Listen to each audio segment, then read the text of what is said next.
এই সরকার তো বিদায় নিল, আগামী সরকারের জন্য যে সরকার দায়িত্ব নিয়েছে সেই সরকারের জন্য কি কি চ্যালেঞ্জ রেখে গেছে সেটা যদি একটু বুঝতে চাই আপনার কাছে শুনে আমি প্রথমে আবুল হাসান রুবেল, আপনি কিভাবে দেখেন? আমরা তো দেখছি যে প্রচুর টাকা ঋণের বোঝা রেখে যাচ্ছে সরকার, 23 লাখ কোটি টাকারও বেশি ঋণের বোঝা এই দায়িত্ব গ্রহণের সময় নতুন সরকার নিচ্ছে, যেখানে 2025 সালে ব্যাংকিং উৎস থেকে সরকারি ঋণের প্রবৃদ্ধি ছিল 32% বেশি।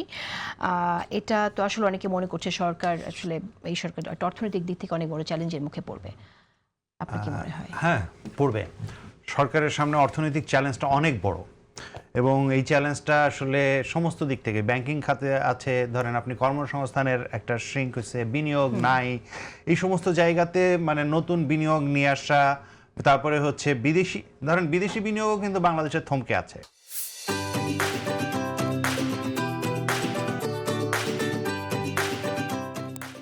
মানে আগের কিছু বিনিয়োগের অর্থ ছাড় হয়েছে, নতুন করে কিছু আসে নাই। এই সমস্ত বাংলাদেশ এই যে স্ট্যাবিলিটির গুরুত্বটা যে কতটুকু, এটা বোঝা যাবে হচ্ছে যে এই জায়গা থেকে, যে ধরেন আপনি একটা অন্তর্বর্তীকালীন সময়ে আসলে কি হবে এর ভবিষ্যৎ আপনি জানেন না, তখন আসলে কেউই বিনিয়োগ করতে আগ্রহী হয় না, দেশে বিদেশে সকলেই আসলে অনেক মানে বিনিয়োগকারী আসলে সামনের অনিশ্চয়তা নিয়ে আসলে বিনিয়োগ করতে চান না। ফলে নির্বাচনের একটা গুরুত্ব কিন্তু এখানেও ছিল, যে এই নির্বাচিত সরকারের মাধ্যমে এই অর্থনীতির ভঙ্গুর অবস্থাটা আসলে কাটানো যাবে বলে আশা করা যায়। তো এই ক্ষেত্রে এটা একটা বড় চ্যালেঞ্জ। ধরেন দেশের আইন শৃঙ্খলা পরিস্থিতি স্বাভাবিক করা, এটা খুবই বড় চ্যালেঞ্জ।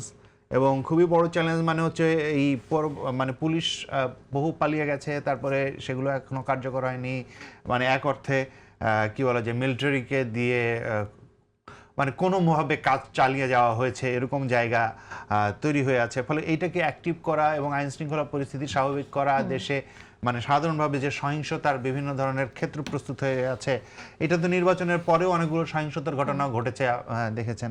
তো ফলে দেশে যখন একটা এরকম সহিংসতার আসলে মনোবৃত্তিও তৈরি হয়ে থাকে, এটা বিশেষত মানে বলা যেতে পারে গণ অভ্যুত্থান পরবর্তী সময়ে একটা দীর্ঘ সময় ধরে কিন্তু এর রেশ থাকে এবং এই ধরনের মানে সহিংসতার ঘটনা ঘটতে থাকে বিভিন্ন সময় জায়গায়। ফলে এগুলোকে একটা রাষ্ট্রের একটা শান্তি শৃঙ্খলা প্রতিষ্ঠা করা, দ্রব্যমূল্য মানে এটা কমানো এবং সেটার মানুষের জীবনে, বিশেষত গরিব মানুষের জীবনে একটা স্বস্তি নিয়ে এসে দেওয়া। ধরেন এইখানে আরও আরেকটা গুরুত্বপূর্ণ জায়গা আমার কাছে মনে হয় যে এই যে আমলাতন্ত্র, এত সংস্কারের কথা বলা হচ্ছে, হ্যাঁ, অনেক ধরনের সংস্কারের কথা বললাম, কিন্তু এই সংস্কারটা করবে কার মাধ্যমে? এই আমলাতন্ত্রের মাধ্যমে। তো আপনার সংস্কারটা নিয়ে যাবে কি? আমলাতন্ত্র। তো এই আমলাতন্ত্রে কোনো সংস্কার না করে এত সংস্কার আমরা অনেক কিছু কাগজে লিখে ফেলতে পারি, কিন্তু এটা কোনোটাই বাস্তবায়িত হবে না। আপনার কাছে কি মনে হয় যে বিএনপি কি আসলে আমলাতন্ত্রে কোনো সংস্কার করবে? আমার কাছে মনে হয় যে করাটা ইনএভিটেবল হবে, কারণ তাছাড়া উপায় নাই। মানে ধরেন এমনকি মানে বিএনপির যদি ফ্যামিলি ইমিডিয়েটলি গণঅভ্যুত্থান পরবর্তী সময়ে শুরু করা উচিত ছিল, সরকার তো সেটা করেনি। সরকারের সবচেয়ে বড় ভুল প্রথমেই ওই যে সমস্ত আমলাদের ডেকে ডেকে অটো প্রমোশন দিয়ে দেওয়া, এটা হচ্ছে এই সরকারের সবচেয়ে বড় ভুল। এবং এর ফলে আমলাদের কাছে সর্বসময় মাথা নত করতেছে। আওয়ামী লীগ সরকার ছিল, আওয়ামী লীগ সরকার হচ্ছে যেহেতু সে ভোটে জিতে আসে নাই, ফলে পুরোটাই আমলাতন্ত্রের কাছে মানে নথি স্বীকার করে তাকে সরকার চালাতে হয়েছে। এই সরকার এসে প্রথমেই একটা ভুল স্ট্র্যাটেজির ফলে এই পুরো এইটার ভিতরে পড়ে গেছে। বিএনপি সরকারের অবশ্যই এসে এখানে হাত দিতে হবে। আমলাতন্ত্রের সংস্কার না হলে বাংলাদেশে অন্য কোনো সংস্কার আসলে সম্ভব